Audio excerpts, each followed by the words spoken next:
Welcome back to Dakota's Kitchen.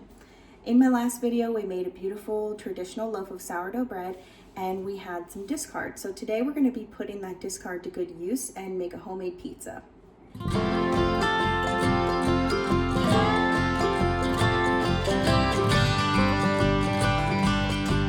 The first thing I'm going to do is preheat my oven to 500 degrees.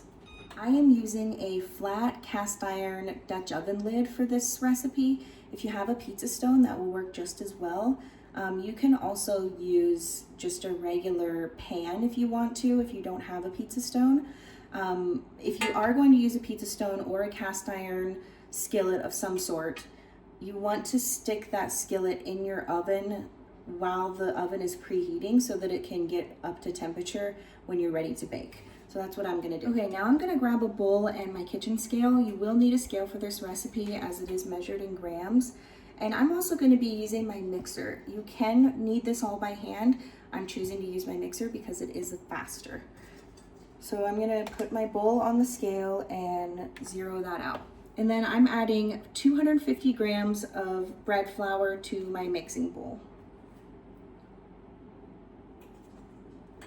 And I am using Bob's Red Mill artisan bread flour for this recipe.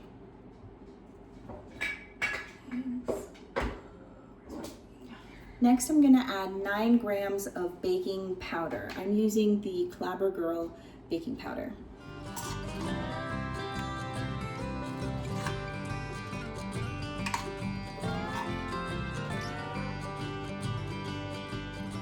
And now we need 2 grams of baking soda. I'm using the Clabber Girl baking soda.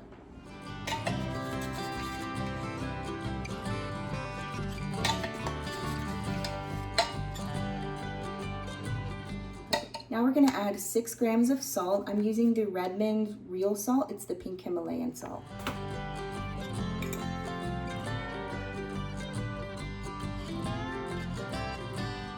Next, we're gonna add 250 grams of Greek yogurt. My favorite Greek yogurt to use is the Fage 0% fat Greek yogurt.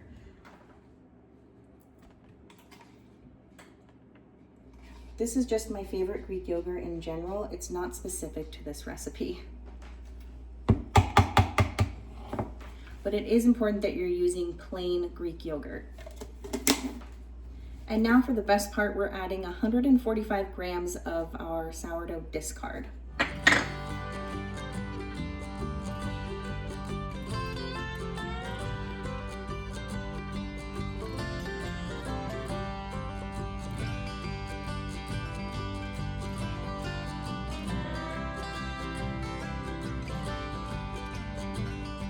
Okay, we have 145 grams of discard. I'm gonna stick this jar back in the fridge to save it for another recipe. All of our ingredients are in the bowl, so now I'm gonna grab my mixer and start mixing it up.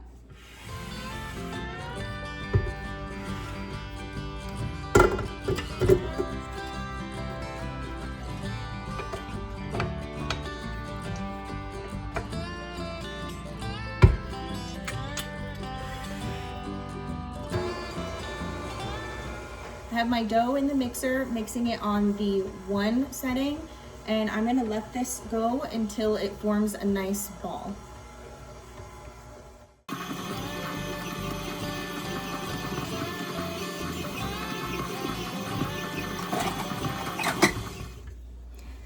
It is okay if you need to stop the mixer and scrape the sides just a little bit if some of it is sticking to the sides a little bit too much. So that's what I'm gonna do, just scrape it a little bit.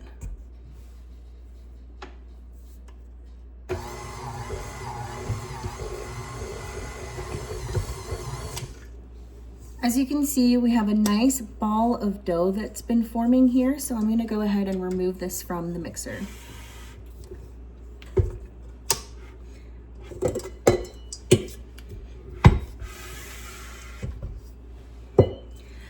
Now you can check your dough because you want to make sure that it's not sticky to the touch. You want to make sure that your finger doesn't stick to it at all. Okay, our dough is completely done mixing. Now it's time for my favorite part, which is forming our pizza.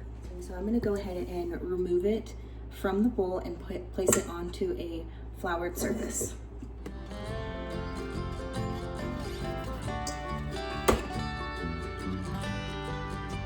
All right, I got my dough onto a floured surface, and now I'm going to go ahead and form this into a little ball.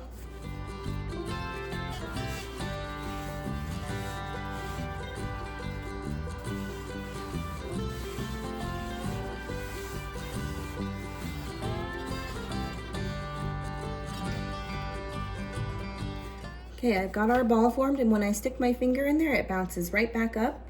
So I'm going to let this rest for about 10 to 15 minutes. My dough has been sitting for about 10 to 15 minutes. It's time for my favorite part, which is to shape it into an actual pizza crust. So what I'm gonna do is I'm just gonna go along the edges, just like this, and start letting it stretch itself to start forming a flat pizza.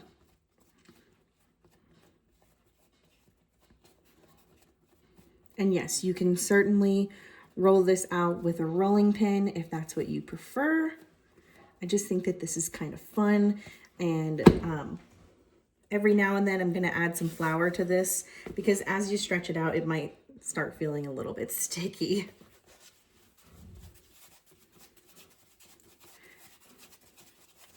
And then I'm gonna keep stretching it out just like this. Put it on my hand a little bit.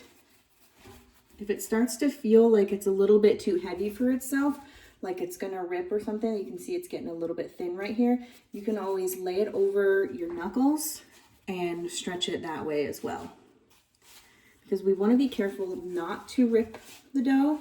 Every time I make this pizza, I think of my mom because she loves to make homemade pizza, and I haven't had the opportunity to make this recipe with her yet, but I just know that she would love it so much. Now I've laid my dough on the counter, and I'm just kind of pushing and stretching at the same time while being careful to be extra gentle.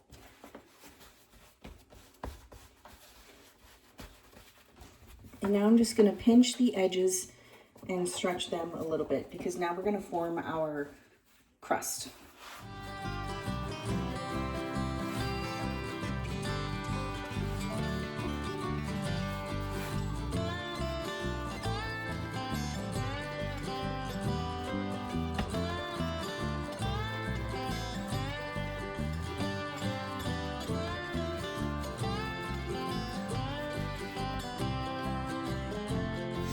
Okay, I've pinched my edges out to the side. The edges are nice and thin. So now I'm just gonna take I'm gonna go all around the dough and roll it into itself. And then, let me get closer here. So I'm gonna go all around the circle now and fold the edge as I go and push down into itself to seal it. So fold and push down, fold and push down, fold and push down. You can kind of stretch as you go. I ripped my dough just a little bit there. That's okay, we'll fix that in a second.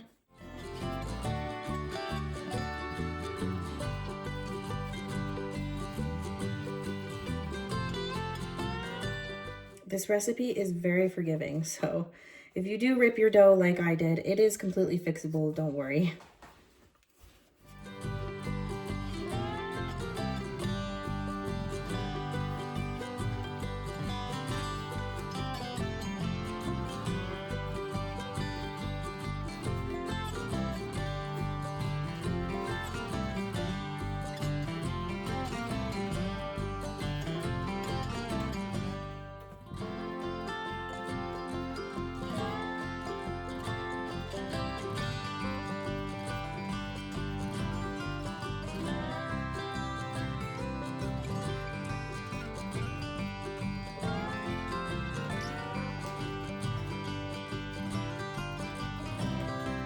So now to fix the hole that I created, I'm just gonna push any thicker part that I have over into that thin part and basically just cover it up.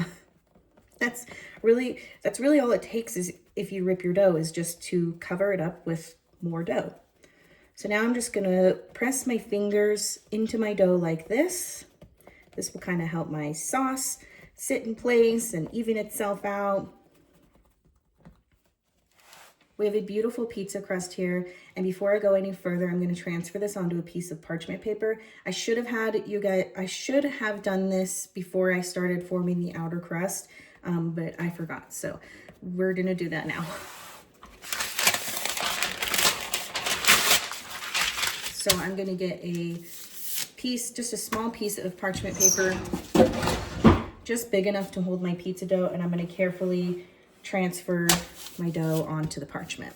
There is enough flour on the bottom of it that you don't need to flour the parchment paper, but that's okay. This is all a learning experience, so if you forget to do something like that, like I said, this recipe is very forgiving and almost everything is fixable. So it's not a huge deal if something like that happens, and you just have to transfer where it needs to go. Now for the next step, I'm going to drizzle the edges with some olive oil and brush it around. I am using the Grazia Sizzle extra virgin olive oil. So I'm going to just drizzle a little bit over the edge like so, and all over the middle.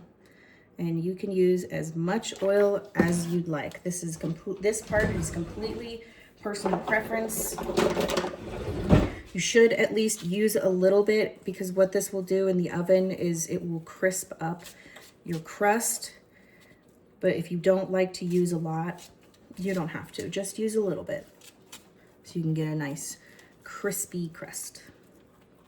I'm going to take my brush and spread that all around so it's nice and even.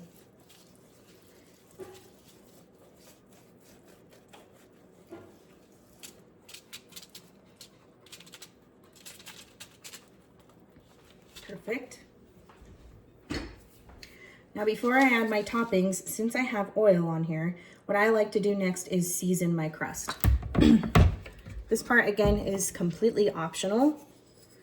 You can season this to your liking, you can leave it plain, but here is what I do. I use some flake salt and I go all around the crust with just a little bit there.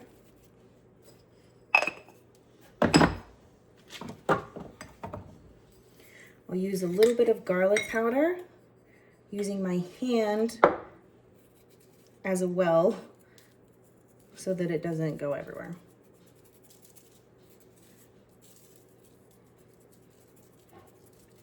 And now some oregano.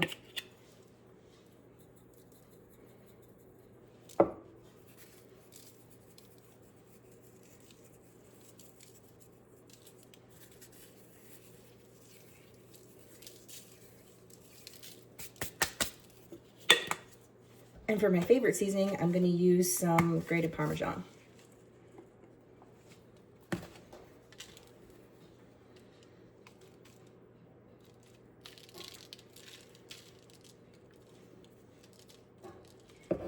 And now it's time to add your toppings. So I like just a regular classic pizza. So I'm going to be using Rao's homemade pizza sauce.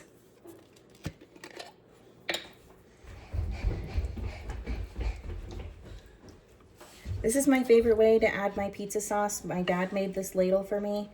It is absolutely perfect for doing this.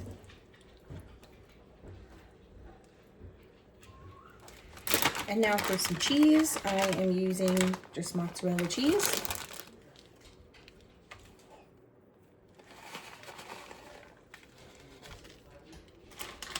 And then just because I want to use it up, I'm going to use this 6 cheese Italian style blend.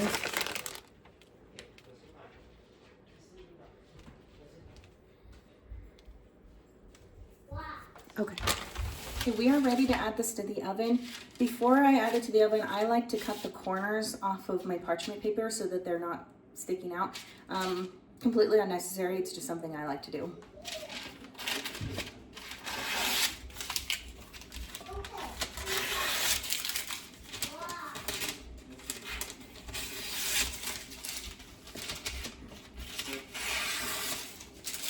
Okay, now we're ready to transfer this over to the cast iron and bake it.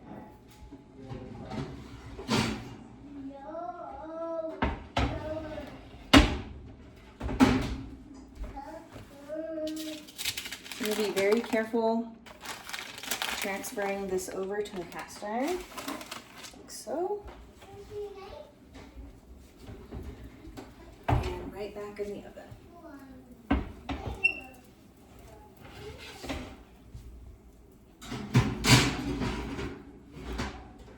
Now we'll let that cook for about 15 to 18 minutes and we'll see what we get. It's been about 16 minutes, so I'm gonna go ahead and take the pizza out of the oven.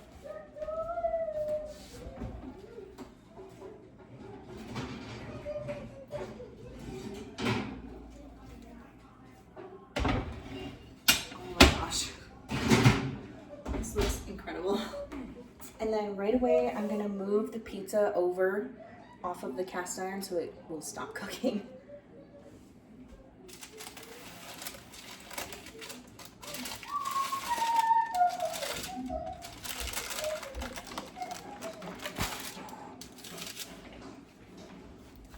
Let's get a closer look at that. That is looking pretty incredible, if I do say so myself. Okay, now we're just gonna let that cool down and then we'll cut into it and have a bite. All right, our pizza is nice and cooled, so we're gonna go ahead and cut into it now. I have this amazing rocker blade, highly recommend.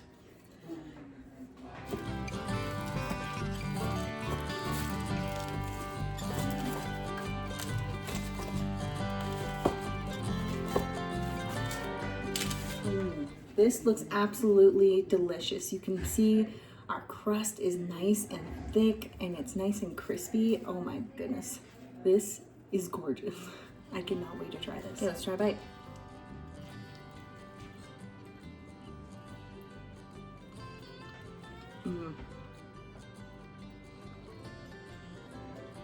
That is so good. It's just plain cheese pizza, but delicious.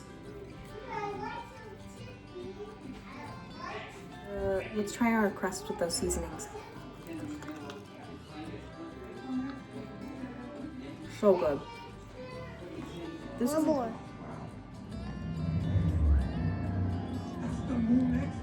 I love it.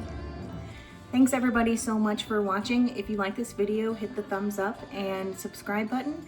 Make sure you have notifications turned on for my next video. Thanks for coming to my kitchen.